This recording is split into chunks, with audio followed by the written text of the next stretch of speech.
Boa noite, irmãos. Nós estamos muito felizes por termos mais esse momento para cultuarmos ao Senhor. Eu quero convidar você a já preparar o seu coração, sabe, a apresentar ao Senhor os seus louvores, a preparar o coração para a palavra de Deus. Mas antes eu quero fazer um convite a você. Nós estamos com um projeto muito especial na nossa igreja, que são as conexões. E eu quero convidar você a fazer parte de uma conexão.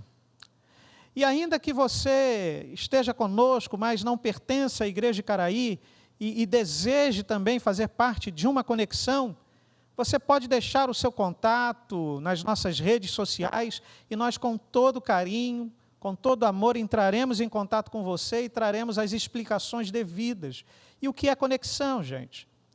Conexão é um espaço de encontro com Deus, é um espaço de encontro com o outro, é um espaço de liberdade, de adoração ao Senhor, de amizades. E eu convido você a fazer parte desse projeto. E eu quero aproveitar ainda e trazer uma palavra de alegria, sabe, de gratidão pela vida de vocês que têm trazido o seu dízimo, entregue o dízimo, tem entregue as ofertas. A gente fica muito feliz, alegre, porque isso demonstra zelo pelo espaço que reúne, que abriga, que recebe a Igreja de Cristo. Isso demonstra a adoração ao Senhor. E eu quero apresentar a você a gratidão pela fidelidade de vocês junto aos dízimos. Que Deus possa abençoar vocês e saibam que o dízimo de vocês tem sido recebido com muita honestidade, com muita seriedade, sabe, com muito temor e com muita alegria. Que Deus abençoe você, que Deus abençoe a sua vida, que Deus fale contigo nessa noite. E eu convido você a louvar ao Senhor. Vamos ficar agora com nossa equipe de louvor. Vamos adorar o Senhor.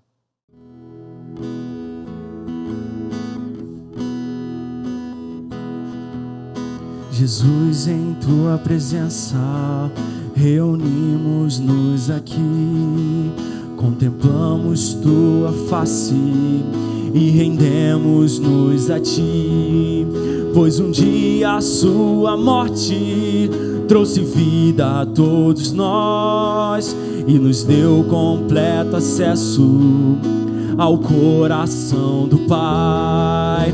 e o véu que separava já não separa mais. A luz que outrora apagada agora brilha e cada dia brilha mais. Só pra te adorar e fazer seu nome grande e te dar o louvor que é devido. Estamos nós aqui.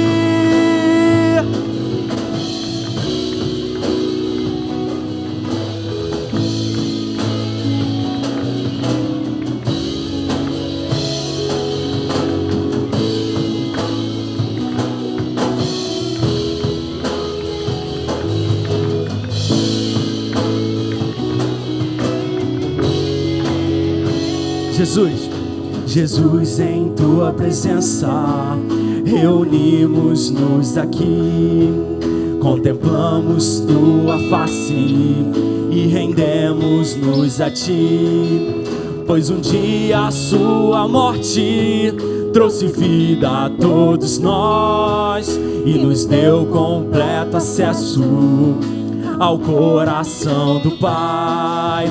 E o véu que separava já não separa mais. A luz que outrora apagada agora brilha e cada dia brilha mais. Só pra te adorar, sim, Jesus, e fazer seu nome grande e te dar o louvor que é devido. Estamos nós aqui só pra te adorar e fazer seu nome grande e te dar o louvor que é devido. Estamos nós aqui.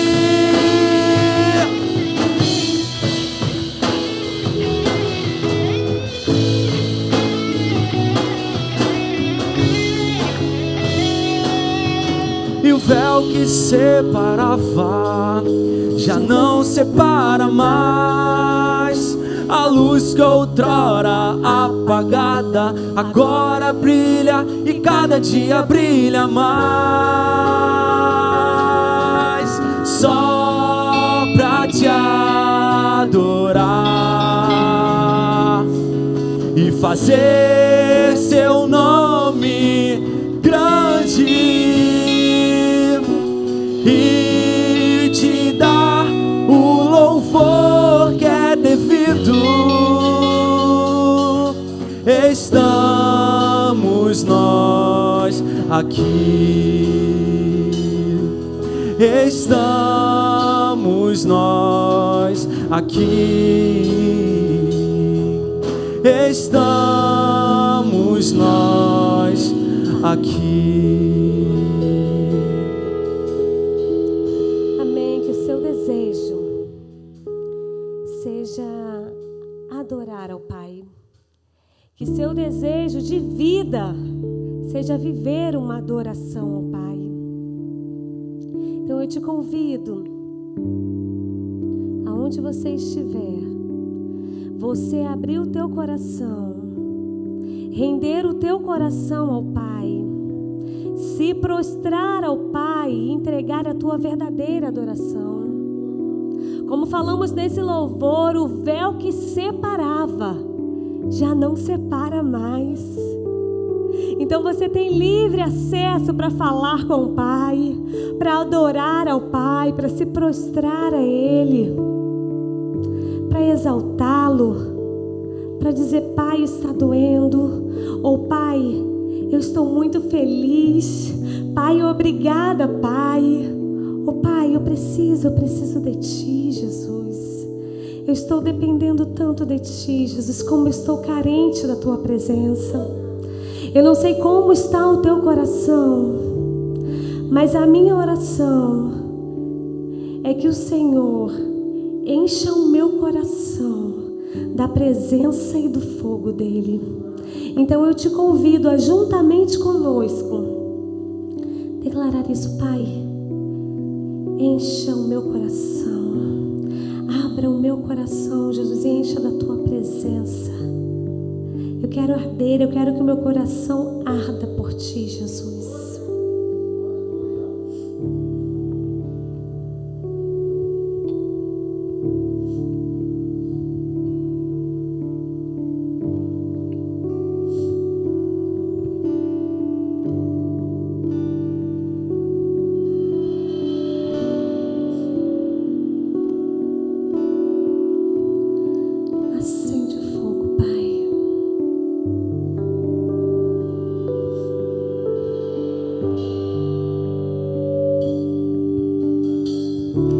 Acende um fogo em meu coração que eu não resistirei e não controlarei. Eu quero mais de Ti, Deus. Eu quero mais de Ti, Deus. Acende um fogo em meu coração que eu não resistirei e não controlarei. Eu quero mais de Ti, Deus. Eu quero mais. Declare que você quer mais a presença dEle. Abre o teu coração e declare que não há outro lugar melhor do que junto do teu Pai, do teu Paizinho.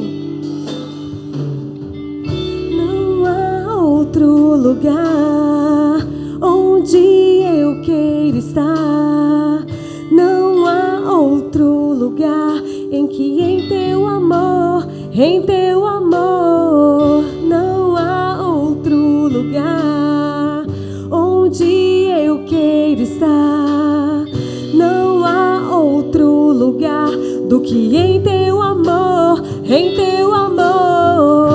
Acende um fogo em meu coração que eu não resistirei e não controlarei. Eu quero mais de Ti, Deus.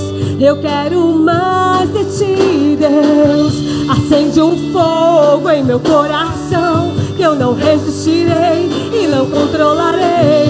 Eu quero mais de Ti, Deus. Eu quero mais. Peça pro Senhor. Peça pro Senhor acender o fogo dEle. Acender o fogo dEle sobre a tua vida. Acende um fogo em meu coração que eu não resistirei e não controlarei. Eu quero mais de Ti, Deus. Eu quero mais de Ti, Deus.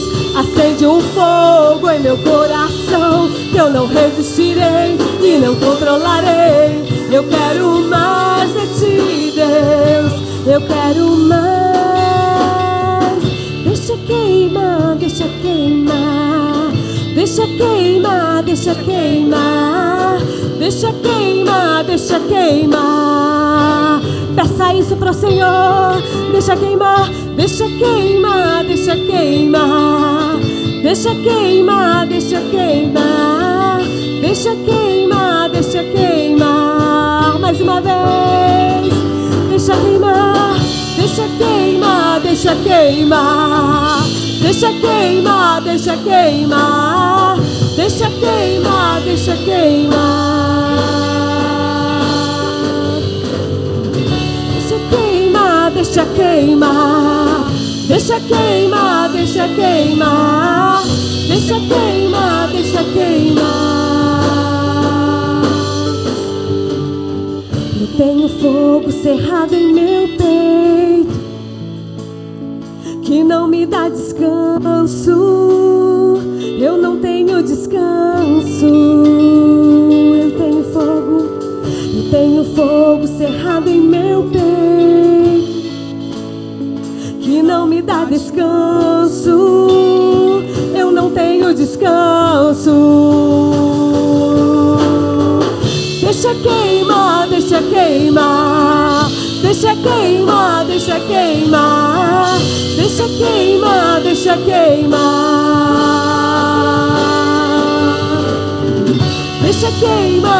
deixa queimar. Deixa queimar, deixa queimar. Deixa queimar, deixa queimar. Põe a mão no teu coração, põe a mão no teu coração e declare. Deixa queimar, Pai. Deixa queimar, Pai. Adora Ele aí onde você estiver e declare, deixa queimar. Deixa queimar, deixa queimar.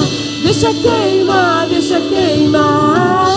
Deixa queimar, deixa queimar. Deixa queimar, deixa queimar.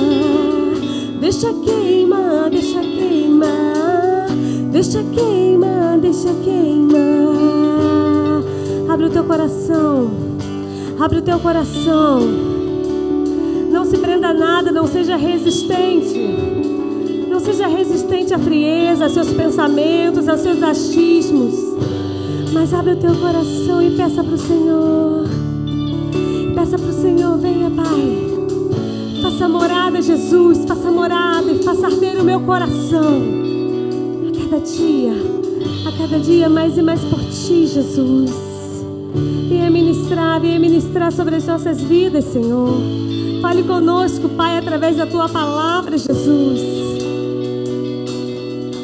Em nome de Jesus, Pai.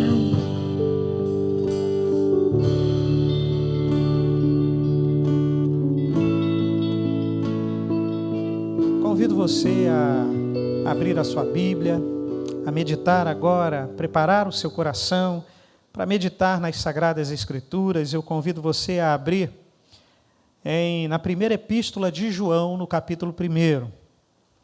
Prepare aí o seu coração, mantenha aí o seu foco na palavra nesse momento, tá bom? Vamos meditar na palavra do Senhor, meu querido, minha querida. Diz assim o texto bíblico, 1 João, capítulo 1. O que era desde o princípio, o que temos ouvido, o que temos visto com os nossos próprios olhos, o que contemplamos e as nossas mãos apalparam com respeito ao verbo da vida. E a vida se manifestou e nós a temos visto. E dela damos testemunho e vô-la anunciamos, a vida eterna, a qual estava com o Pai e nos foi manifestada. O que temos visto e ouvido anunciamos também a vós outros, para que vós igualmente mantenhais comunhão conosco.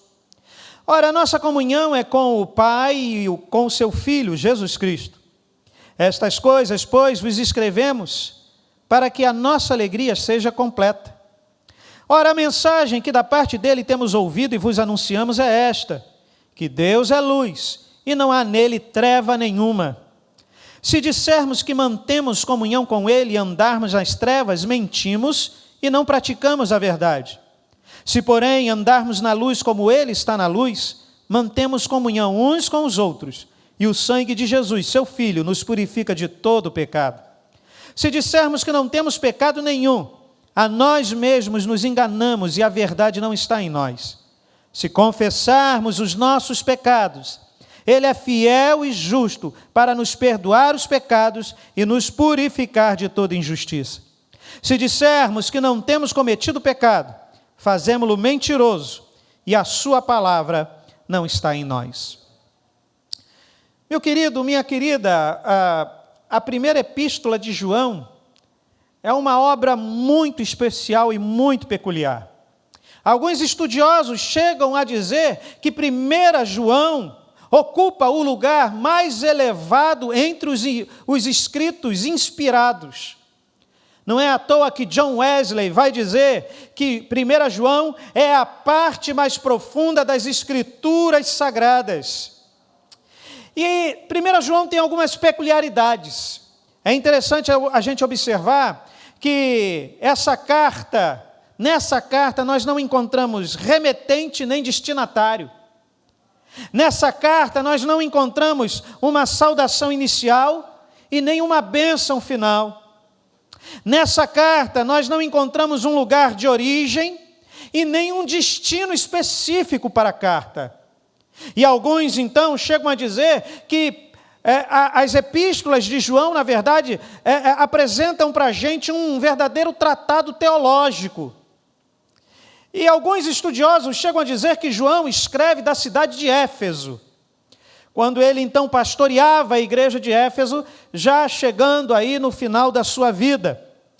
1 João, então, passa a ser endereçada às igrejas, é uma carta central, é uma carta geral, destinada às igrejas do primeiro século, destinada à nossa vida, à vida da igreja de Cristo hoje. E é interessante quando a gente observa que no Evangelho, João trata dos fundamentos da fé cristã. Agora, nas suas epístolas, ele trata sobre os fundamentos da vida cristã. E a respeito dos fundamentos da vida cristã, parece que no capítulo 1, o verso 4 apresenta uma certa centralidade. Apresenta talvez um propósito no primeiro capítulo de João. O verso 4 diz: estas coisas, pois, vos escrevemos para que a nossa alegria seja completa. Hoje eu quero conversar com vocês, meus queridos, minhas queridas, a respeito sobre a alegria completa. Eu sei que falar a respeito de alegria hoje, no atual momento do Brasil, é um tanto quanto que estranho ou difícil. Mas a palavra nos dá ensinamentos a respeito da alegria completa. E é interessante que o texto aponta para a gente uma alegria plena, uma alegria completa. Não é uma alegria qualquer, mas é uma alegria que é capaz de existir em meio às dificuldades, em meio às incertezas, em meio aos problemas, em meio a pandemias, em meio às dificuldades da vida, em meio às aflições da vida. É interessante que João escreve essa carta para orientar a sua igreja, orientar, na verdade, a igreja de Cristo, porque é uma carta circular às igrejas do primeiro século. Então ele escreve para orientar a sua igreja a respeito de uma heresia crescente na época, chamada gnosticismo. E parece que o gnosticismo não impedia, de certa forma, a completude da alegria humana. E Paulo defende exatamente essa tese nesse primeiro capítulo. É lógico que você pode nem mesmo saber o significado de gnosticismo, mas o fato é que hoje também há situações, as mais diversas, que concorrem, que impedem, que tentam destruir a completude da alegria humana. Então, João escreve essa sua epístola, e no primeiro capítulo ele nos chama a atenção para algumas questões que podem destruir, podem impedir a alegria humana. E é sobre isso que eu quero meditar rapidamente com você nessa noite. Primeiro, o que destrói, o que é capaz de destruir a alegria humana e o que é capaz de impedir que a alegria seja experimentada, como o texto bíblico nos diz no verso 4, de forma completa.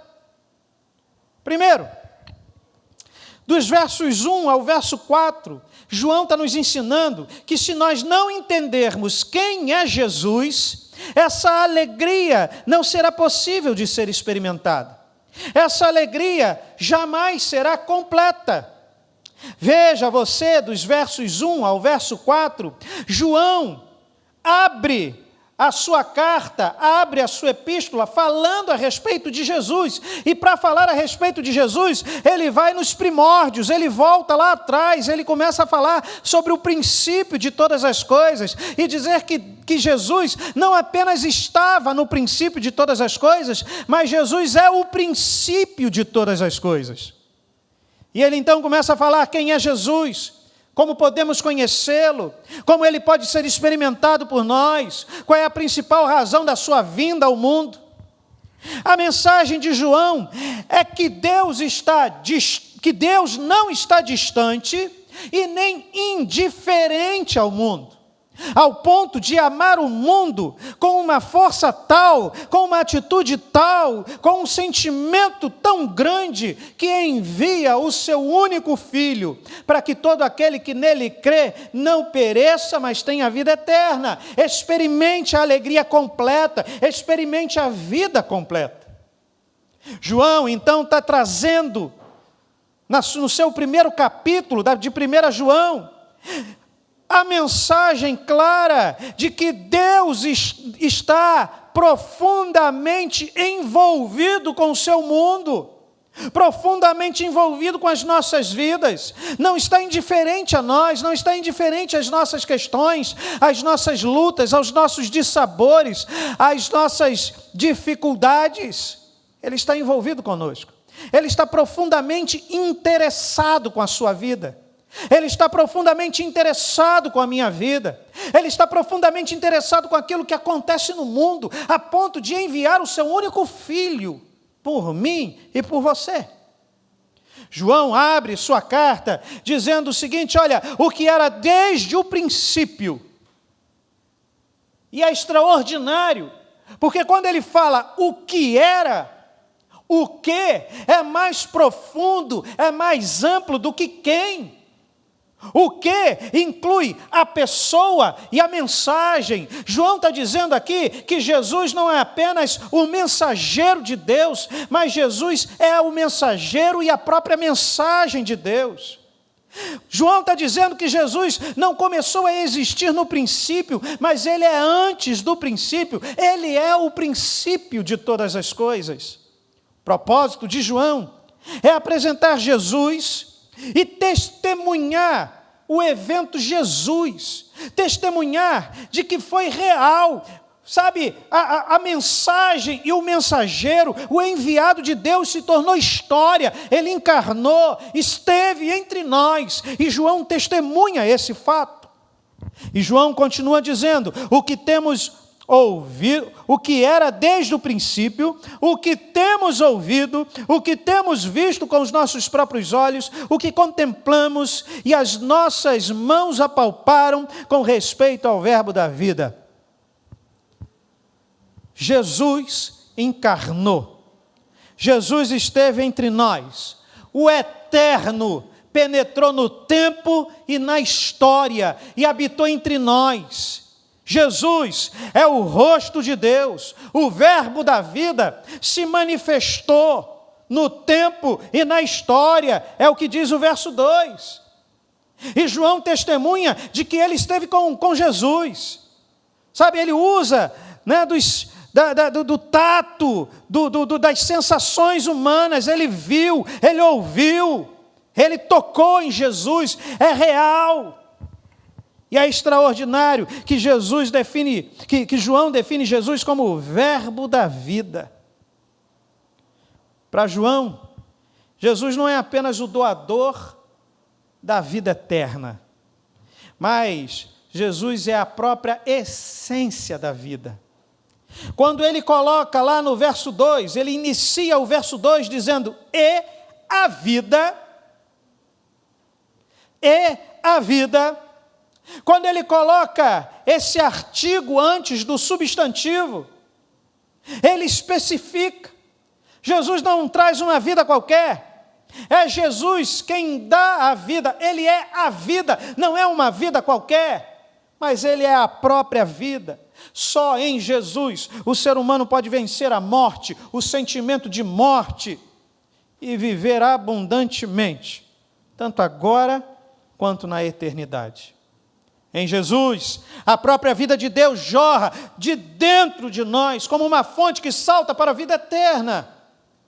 João coloca o artigo definido antes do substantivo vida, para chamar a atenção para a plenitude da vida em Jesus Cristo. E aqui está o primeiro problema, gente. Ou melhor, a solução de um problema. Mas a questão é que se vivemos como se Jesus não existisse, ou se vivermos como se não soubéssemos quem Ele é, se não soubermos quem Ele é, nós corremos o risco de não experimentarmos a verdadeira vida. E assim a alegria completa vai estar completamente distante da gente. Depois de ter tido um encontro transformador com Jesus, João está falando que ele esteve, ele ouviu, ele falou, ele tocou em Jesus, ele teve um encontro transformador com Jesus. E depois de ele ter esse encontro transformador com Jesus, João então agora começa a proclamar sobre o verbo da vida. E o que João está fazendo aqui é exatamente isso, proclamar o verbo da vida. E deixar claro para a gente que nós precisamos, se queremos ter uma vida verdadeira, se desejamos uma alegria completa na nossa vida, nós precisamos saber quem é Jesus. Nós precisamos saber quem é Jesus. Quando você experimenta essa vida que é real, a vida de Cristo, a vida eterna, então você tem uma grande alegria em partilhar essa vida com outras pessoas. E é isso que João está fazendo. A manifestação que nos foi feita, diz lá o verso 2, tornou-se agora proclamação à voz, diz lá no verso 3. O que ele experimentou quando ele teve esse encontro real com o Senhor, ele agora proclama, ele agora escreve, ele agora anuncia, ele agora exorta, ele agora nos ensina. João deseja que seus leitores desfrutem dessa mesma condição, experimente o que ele também experimentou. Mas a pergunta continua: o que destrói a alegria completa no ser humano? E o primeiro é essa resposta que João nos dá: não saber quem é Jesus. Mas há uma segunda resposta. Dos versos 5 ao verso 7, João está falando que se nós não entendermos que Deus é luz e que não há nele treva nenhuma, isso dificulta as nossas vidas. Nós passamos a não ter uma alegria completa na vida. João passa agora da revelação do verbo para a revelação de Deus, do próprio Deus. Ele passa da revelação do verbo de Deus, do verbo da vida, para a revelação do próprio Deus, a quem revela, a quem apresenta agora algumas considerações, sobre quem apresenta algumas considerações. E a primeira ele diz, olha, ele apresenta uma mensagem acerca da natureza de Deus. E essa mensagem a respeito da natureza de Deus vem do próprio Jesus. Jesus é o rosto de Deus. Se você quer conhecer Deus, você precisa olhar para Jesus. Se você quer conhecer a Deus, você precisa conhecer a Jesus. Você precisa ir a Jesus. Se você quer estudar a respeito de Deus, estude a respeito da vida de Jesus. Não é João, e ele deixa claro que não é João a fonte da mensagem, mas é o próprio Cristo a fonte da mensagem. No verso 5, ora, a mensagem que da parte dele temos ouvido e vos anunciamos é esta: da parte dele quem? Cristo. Cristo é quem proclama, é quem anuncia, quem revela a Deus. E a mensagem de Cristo é que Deus é luz e não há nele treva nenhuma. A mensagem não é de João, a mensagem apresentada aqui é uma mensagem que parte do próprio Cristo para as nossas vidas. E a mensagem é que Deus é luz. Ora, e isso nos revela de que Deus é espírito em sua natureza essencial. Mas Deus é luz em sua autorrevelação ao ser humano. E Deus é amor em sua obra de salvação redentora. Deus é luz no sentido de que é da sua natureza revelar-se e assim tirar o ser humano das suas trevas interiores. E isso é revelado no verso seguinte, verso 6, se dissermos que mantemos comunhão com Ele e andarmos nas trevas, mentimos. E aqui, João não apenas apresenta para nós a nossa real condição nas trevas, e que precisamos da luz do Senhor sobre as nossas vidas para dissipar as nossas trevas interiores, mas ele contra-argumenta diretamente o gnosticismo, que dizia que era possível pecar e ter comunhão com Deus, que nem existia o pecado. Para o gnosticismo nem existia o pecado, ou se existisse era possível ter uma vida de trevas e manter comunhão com Deus. E João então contra-argumenta isso, olha, isso não é possível. Se vocês estão presos nas suas trevas interiores, e essas trevas interiores, elas também se tornam história, elas se concretizam, elas se realizam, elas tomam forma através das realizações humanas, através das escolhas humanas. Se vocês têm essas tais trevas internas que se exteriorizam, vocês não podem ter comunhão com Deus, porque Deus é luz e nele não há treva alguma. Deus é luz, no sentido de que Ele, de sua perfeição moral absoluta, Deus é santo, é puro, nele não há mácula em seu caráter. E se não há mácula em seu caráter, não há como termos comunhão com Ele se andarmos em trevas. Deus é luz, no sentido de que não há nele treva nenhuma. E aquele que é puro em seu ser e santo em seu caráter, não pode tolerar as trevas, nem ter comunhão com aqueles que vivem em tais trevas. E aqui está um outro motivo, uma outra forma da nossa alegria ser roubada. Quando nós não entendemos que Deus é luz, quando nós não entendemos a santidade de Deus, quando nós não entendemos a pureza de Deus. Mas ainda há uma outra resposta. Agora nos versos 8 ao verso 10, João vai dizer para a gente que a gente precisa entender também a natureza pecaminosa do ser humano. E mais uma vez aqui, ele contra-argumenta com o gnosticismo. Nós precisamos saber quem é Jesus, nós precisamos saber quem é Deus, e nós precisamos saber quem nós somos. Nós precisamos entender que Jesus é a revelação máxima de Deus, é o rosto de Deus. Nós precisamos entender que Deus é luz e Jesus revela a respeito de Deus. Tudo que precisamos saber a respeito de Deus nos é revelado em Cristo Jesus. E agora nós finalmente precisamos entender quem somos nós e precisamos entender que nós temos uma natureza pecaminosa. Uma natureza humana pecaminosa. E é interessante porque os gnósticos chegavam ao ponto de negar a própria existência do pecado, e lá no verso 8, mais uma vez ele contra-argumenta o gnosticismo e diz, olha, se dissermos que não temos pecado nenhum, a nós mesmos nos enganamos. E aqui está um terceiro motivo que poderia impedir homens e mulheres de experimentarem uma alegria completa. E esse motivo nos leva ao auto-engano. Sabe, e é interessante porque o pecado nos leva a mentir não apenas para os outros, mas nos leva a mentir antes, para nós mesmos. Nós mentimos para nós nos auto-enganamos. O pecado é uma fraude tão sutil que aquele que o comete perde a consciência dessa realidade e perde a consciência da realidade de que antes de você enganar qualquer uma outra pessoa, você engana-se a si mesmo. O pecado, ele anestesia o coração, torna a nossa alma insensível e cauteriza a nossa mente. O pecado, ele traz em nós o divórcio da teologia com a vida. E não se engane, meu amado, o pecado causa o divórcio da teologia com a vida. Você pode crer, você pode conhecer, você pode entender, você pode ler a Bíblia toda, mas ainda assim não ser capaz de experimentar uma alegria completa por conta desse divórcio entre teologia e vida. Porque o pecado traz esse auto-engano. Esse auto-engano redunda na tentativa de enganar o próprio Deus. Lá no verso 10, se dissermos que não temos cometido pecado, fazemo-lo mentiroso.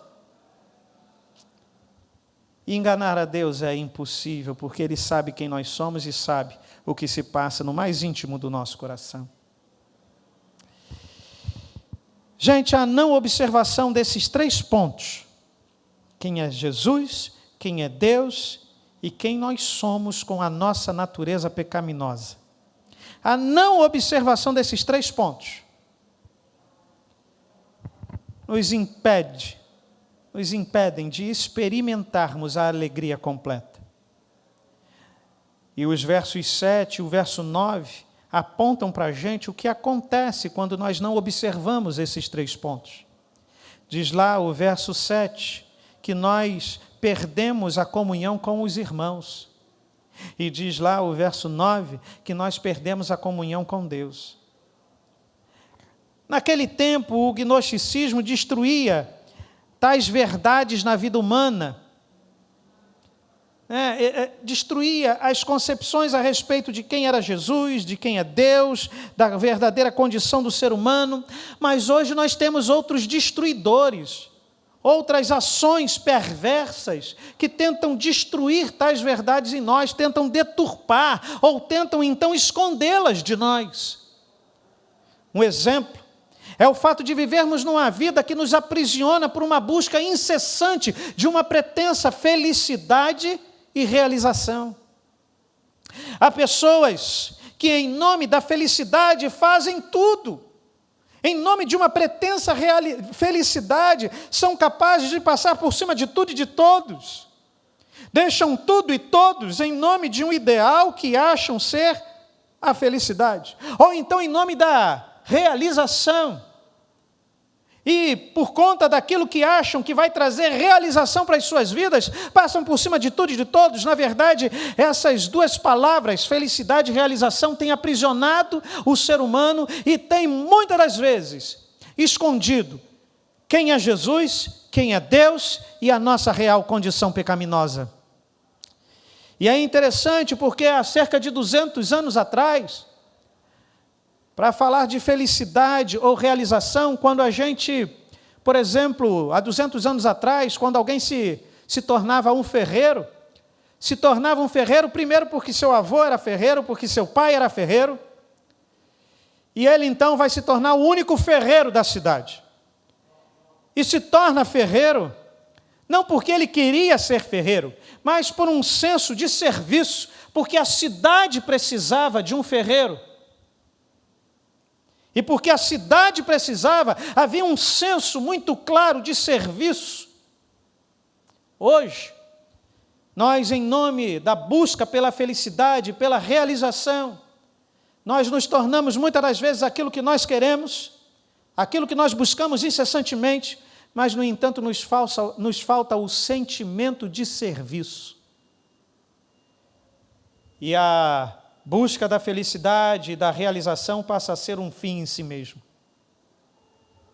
E tudo isso acaba escondendo quem é Jesus, quem é Deus e a nossa real condição humana de pecadores miseráveis e carentes do Senhor. Gente, o verso 7 deixa claro que isso tudo nos leva a perder a comunhão com os irmãos. E nesse texto, no verso 7, nos é apresentado aqui pelo menos 3 verdades. O verso 7 começa com uma condição, com uma exigência. Se, porém, andarmos na luz como Ele está na luz, é uma condição, é uma exigência. Não há comunhão fora de Deus, não há comunhão fora da verdade. Logo em seguida, o texto nos apresenta uma realidade. Se, porém, andarmos na luz como Ele está na luz, mantemos comunhão uns com os outros. Andarmos na luz pavimenta o caminho da comunhão com Deus e com o outro, com o próximo. E em seguida o texto, no verso 7, nos apresenta uma promessa. E o sangue de Jesus, seu Filho, nos purifica de todo pecado.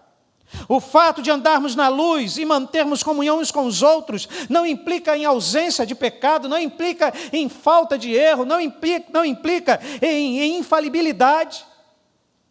Mas isso o texto revela para nós.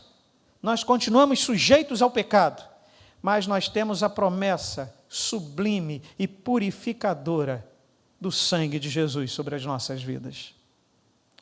Mas o verso 9 também nos apresenta a comunhão com Deus.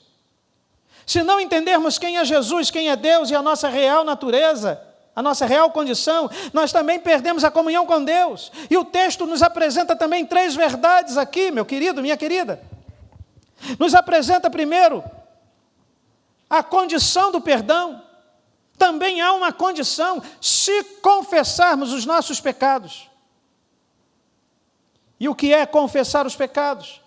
Confessar os pecados é concordar com Deus que pecamos.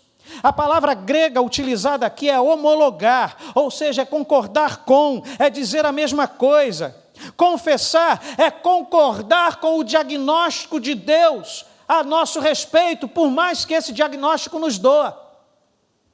Isso é concordar. Mas logo em seguida, o texto nos apresenta a base do perdão. Se confessarmos os nossos pecados, Ele é fiel e justo. O nosso perdão, meu amado, nos é prometido, a garantia, a segurança do perdão não estão em nós, não estão no nosso caráter, mas está no caráter fiel e justo de Deus. Deus é fiel para perdoar os nossos pecados, porque cumpre a sua aliança para com seu povo. E finalmente, a última verdade do verso 9. A posse do perdão. Ele é fiel e justo. Se você confessar, Ele é fiel e justo para nos perdoar os pecados e nos purificar de toda injustiça.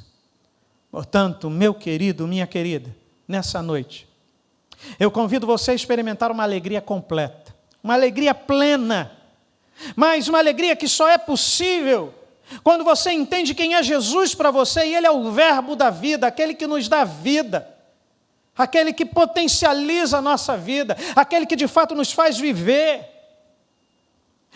E eu convido você a conhecer a respeito de Deus, e Cristo é a revelação máxima de Deus, e Deus é luz, e nele não há trevas.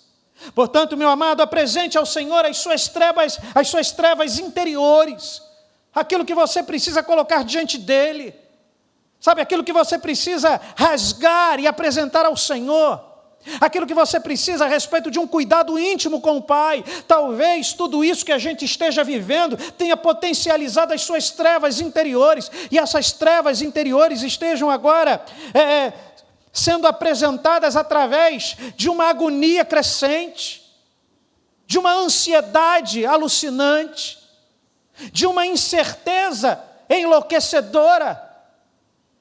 E, meu amado, Deus é luz e Ele é capaz de iluminar as suas incertezas, Ele é capaz de iluminar os seus caminhos, as suas decisões, Ele é capaz de dissipar a sua ansiedade, o seu medo, as suas incertezas. Mas para isso você precisa conhecer Jesus como o verbo, autor da sua vida. Você precisa então, a partir daí, saber que Deus é luz, capaz de iluminar as suas decisões, a sua vida e o seu caminho.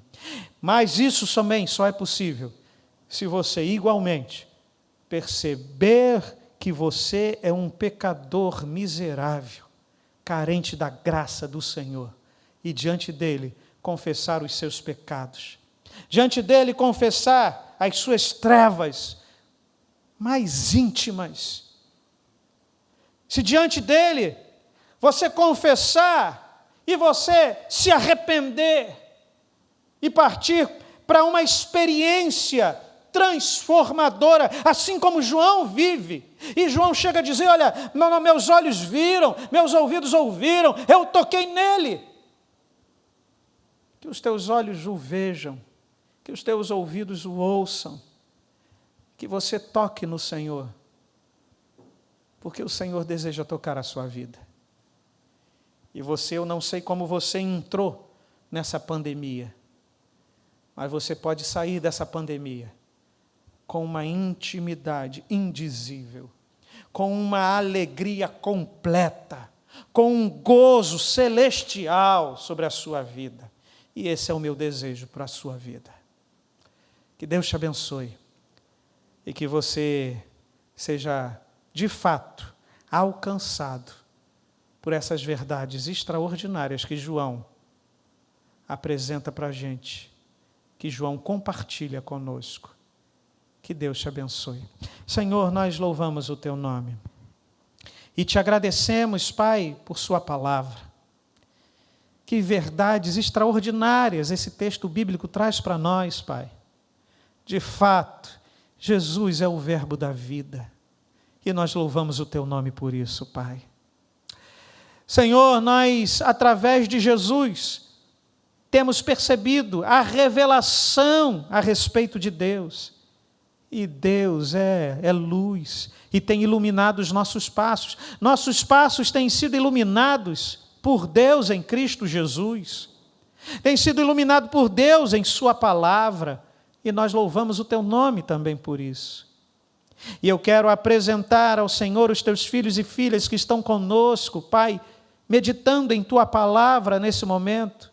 E peço, Senhor, que tu tires as escamas do seu entendimento, para que percebam a nossa real condição pecaminosa, que acaba nos afastando dos irmãos e nos afastando do próprio Deus. E a partir do entendimento da nossa condição humana pecaminosa, percebamos que Jesus é o verbo da vida, trazido a esse mundo por Deus Pai, porque está completamente, totalmente interessado nas nossas vidas.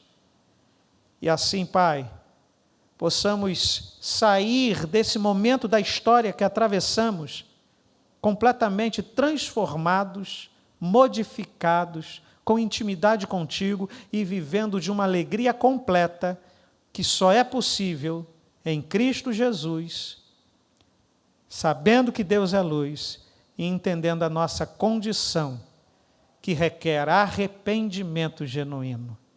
Que o Senhor nos abençoe, que o Senhor fortaleça e abençoe cada servo, cada serva, cada um que está conosco nessa noite. É o que eu te peço, em nome de Jesus. Amém. Que a graça do nosso Senhor e Salvador Jesus Cristo, o amor de Deus, nosso bendito Pai, a comunhão e as consolações do Espírito Santo de Deus sejam convosco e com todo o povo de Deus espalhado sobre a face da terra, desde agora e para todo sempre. Amém e amém.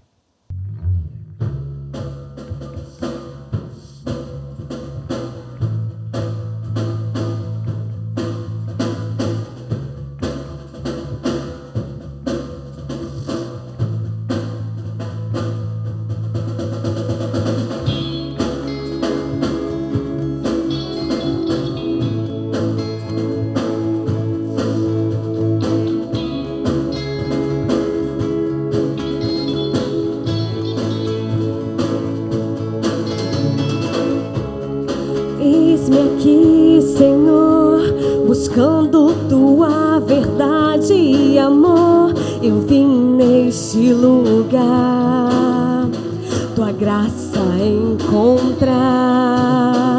Por tua causa livre sou, a minha vida a ti eu dou. Me coloco em tuas mãos, ergo minha voz, pois liberto sou.